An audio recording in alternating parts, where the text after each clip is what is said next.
Clustering. Comment regrouper des données non étiquetées? Le clustering est une technique de machine learning non supervisée pour regrouper des données similaires sans étiquette. Comment ça marche? Découvrons-le avec l'exemple du K-means. Clustering. Regrouper des points de données similaires. Le but du clustering est de diviser des données en groupes ou clusters. Ces clusters contiennent des données plus similaires entre elles qu'avec les autres groupes. Par exemple, le clustering peut découvrir des segments de clients au comportement similaire. K-means, l'algorithme le plus populaire. L'un des algorithmes de clustering les plus populaires est le K-means. L'idée principale est de regrouper les données en K-clusters.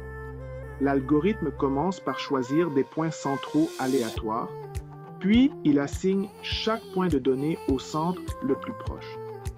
Ces centres sont ajustés pour trouver la meilleure séparation entre les clusters. Comment fonctionne K-means? K-means fonctionne en répétant deux étapes simples: l'assignation des points à leurs centres les plus proches et le recalcul des centres des clusters. L'algorithme s'arrête lorsque les centres n'évoluent plus. Imagine un dataset avec 3 groupes de clients. L'algorithme ajuste les clusters pour minimiser la distance. Autre méthode de clustering.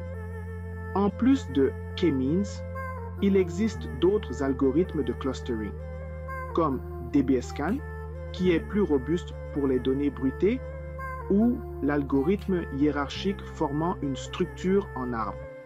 Chacun a ses forces et faiblesses, et le choix dépend du type de données et de la tâche. Pourquoi utiliser le clustering? Le clustering est utile pour découvrir des patterns cachés dans des données non étiquetées.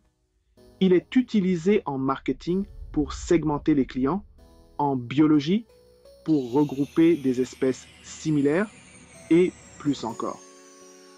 Méthode clé en exploration de données pour extraire des insights précieux et guider la prise de décision. Découvre les clusters cachés dans tes données. Le clustering est un outil puissant pour comprendre des données non étiquetées. Teste-le pour découvrir des groupes cachés et révéler des insights inattendus. Abonne-toi pour plus de vidéos sur le machine learning et la data science. Si cette vidéo t'a aidé à comprendre le clustering, abonne-toi pour plus de contenu sur le machine learning et la data science.